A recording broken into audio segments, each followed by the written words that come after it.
We'll do something a little different today. I've got a couple of birds that I'm going to do here. I know this looks a little odd and everything like that, but I'm going to show you what we're going to do. Now, these are, I just saw this and I thought it was cute. Thought it would be a good project to do. And this is some sugar pine that I got from Whittling Dave up in Gatlinburg, and I really like it. So I had to laminate it. As you can see, it's been laminated. But this little bird here, this is the one that's looking down. He's about 3 3/4 inches long, and this one is about 3 1/2 or 3 1/4 inches long. And we're going to do a couple little birds, and I'm going to show you how we do these. And so I'm going to get my whittling knife here. Like I said, these are 1 1/2 inches long. I mean wide. So we're going to bring these down. So we're going to just kind of shape these things. This is a good shaping project.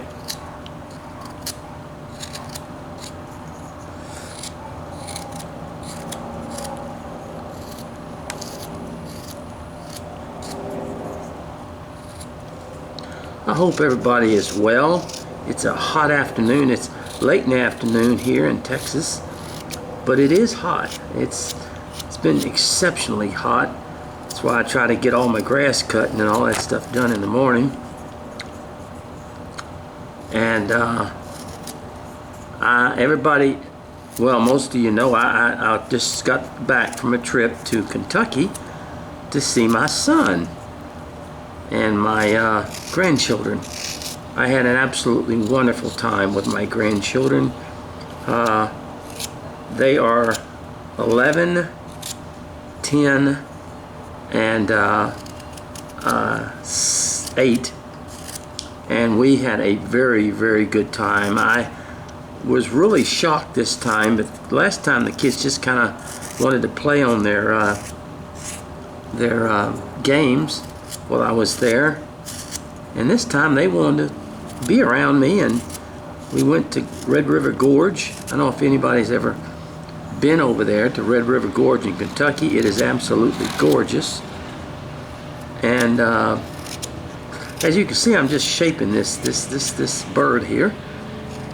It's called Red River Gorge, and it is a beautiful place. People from all over the country come to this place, and they have a ski lift that you can go up to the top of the mountain, and it's like a big natural bridge up there.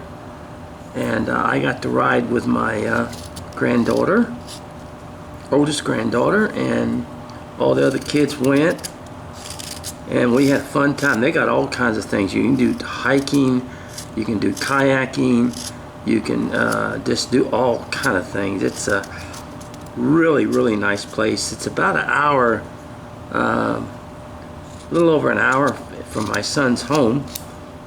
And my son just absolutely loves the place. Takes the kids whenever he can. And so we had a great time. And then we went to a place that, it's a little gem mining place. And what it is, they give you a bucket. You buy a bucket of rocks, or it's not a bucket of rocks, but it's actually got dirt in it.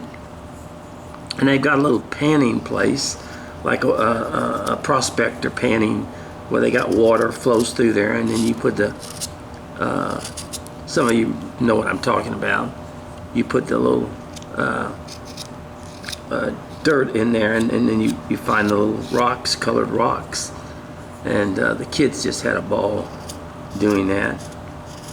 And they just really, really had a good time. So, and then they're back at school now. So, and my son, just loved it too. I spent 4 or 5 days with him, and because the kids had to get back to school. And all right, you see how I'm just shaping this bird? I'm just shaping it is all. It's going to be kind of one of these abstract type birds, but I'm going to show you how we're going to do this. And then after that, I came back through Tennessee and went and spent some time. First of all, I spent some time with Phyllis Anderson Stone, and we had a good talk. We met at a McDonald's over in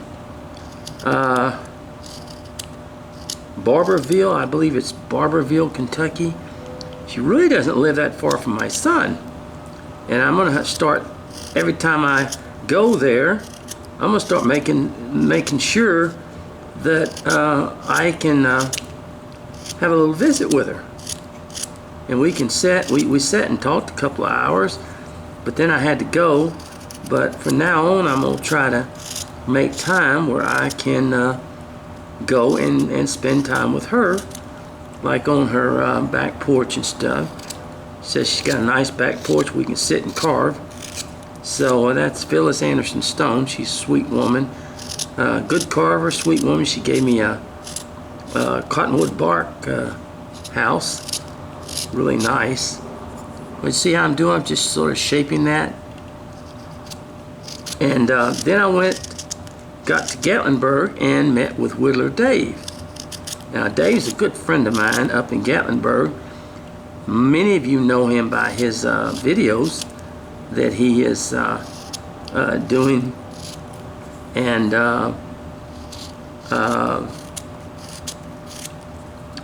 he is just a nice guy. And I spent the whole day. I made it my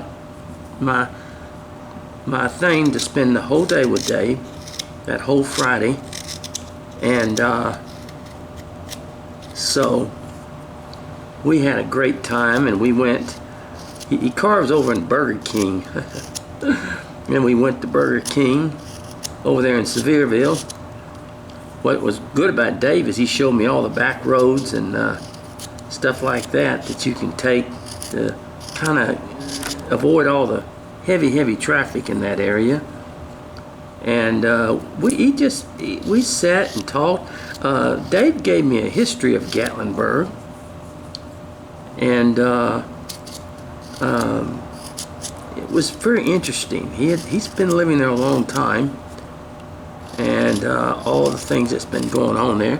Now, as you see, we're really shaping the bird now to its this promise here. And so Dave, we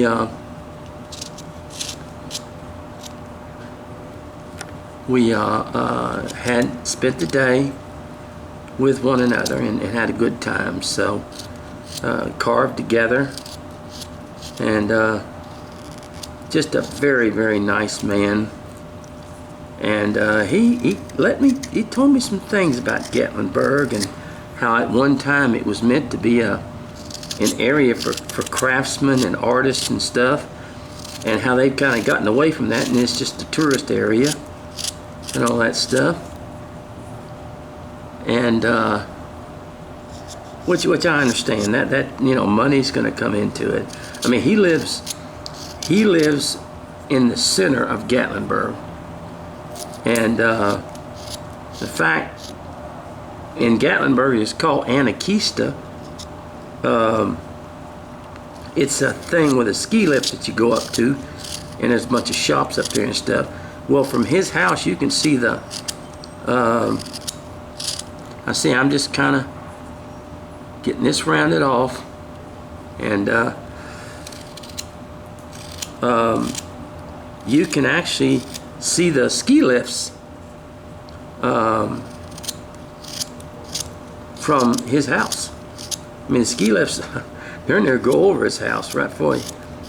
So he is right behind some motels in Gatlinburg. So he is right there on the strip. I mean, he's right behind it, let's put it that way. And Dave was telling me about some incidents that's going on up there. The bears this time of year are really starting to come in to the town, and he tries to make tourists understand that, okay, that we're going to keep that, to stay away from the bears. In other words, if they come in town, leave them alone. Don't try to feed them, do everything like that. And he talks about that up there. Of course, everybody knows when you go to Gatlinburg, that's all they do is carve, chainsaw carvers are everywhere. And they carve bears, bears is a big thing up there.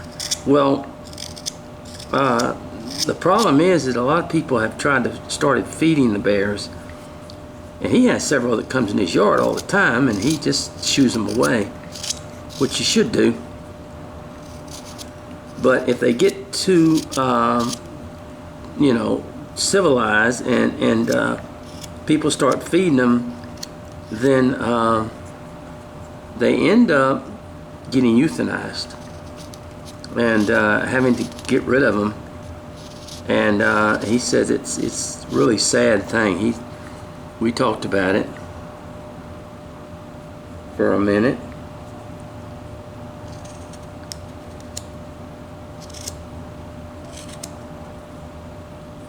And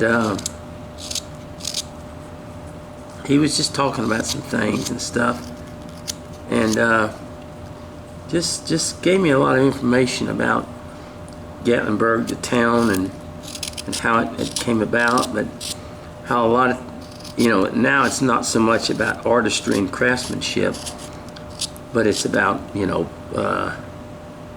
tourism. But I mean, you think about it, there's millions of people that come to Gatlinburg every year. It's probably one of the Smoky Mountains, people just love to go there. So, now, as you can see now, I'm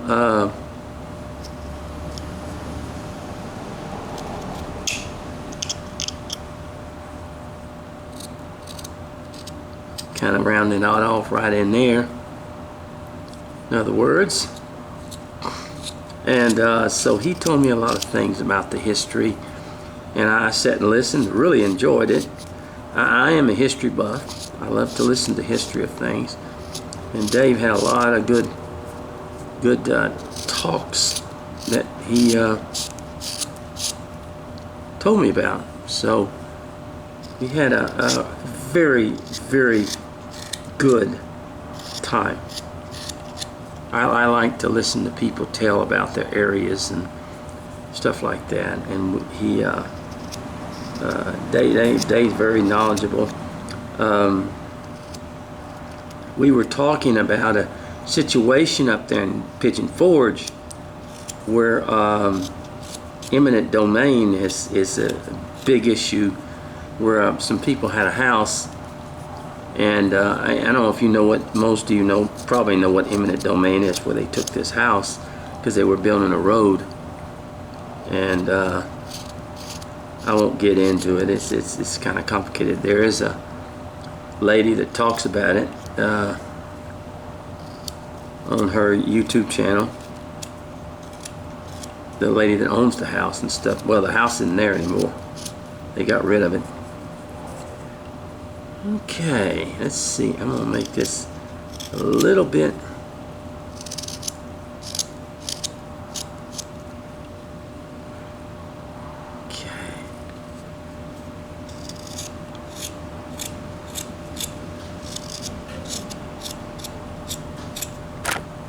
Okay. Now, it may not look like much right now, but I'm getting it down to the point to where I want it to be. Okay? I'm just going to kind of scrape along here, but if you look at it here, and we're going to carve both of these, try to get both of these kind of done before I show you the next steps that we do.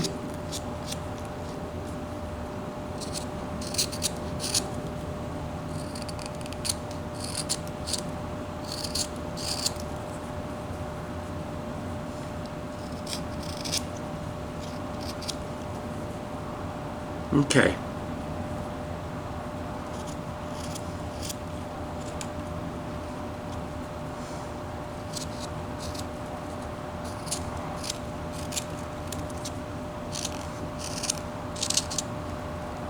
All right, well, this is the first one's done. Now, it may not look like much to you, okay? But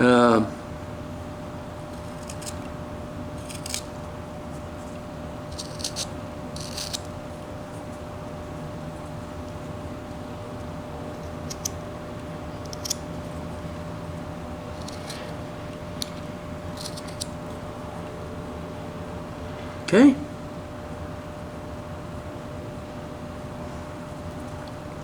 And let's go ahead and get this part right here.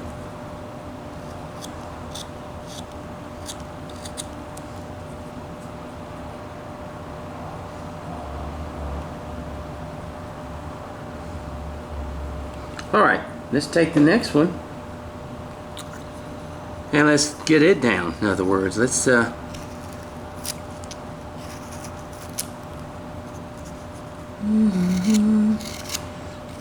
And so I had a good time with Whittling Dave. We spent the whole day together.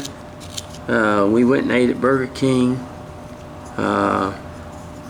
We just had some great talking, and he talked more and I listened because I was asking him about the situation there in Gatlinburg and listened to its history and stuff like that.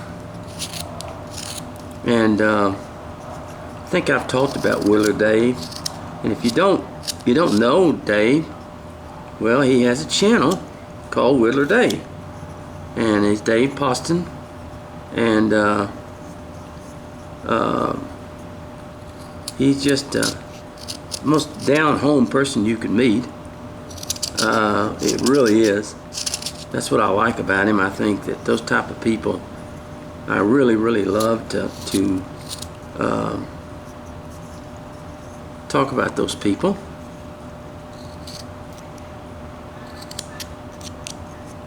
And so I really enjoyed being around him. Folks, I'm a homeboy. I mean, I grew up in a small town in Texas, and I like just honest, good people that you can sit and talk to. You know, I sat and talked to Miss Phyllis, and she was a joy to talk to, and that's what I like so much, you know, and that's why I enjoy that kind of stuff. And I enjoy going up to Kentucky. I enjoy places like being around people up there and stuff. So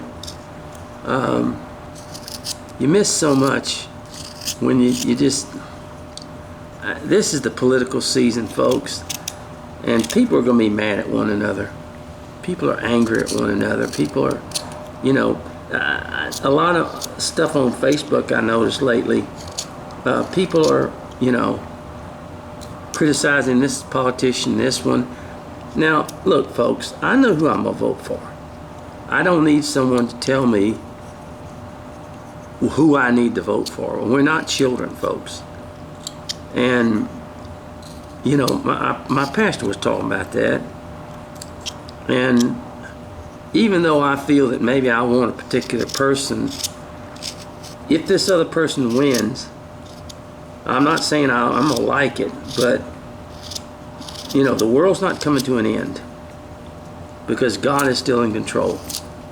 Now, God will give us the free will to vote whoever we want in. You know, He's not going to stop that. And I feel that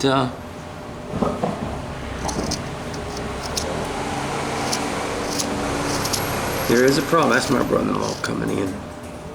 So,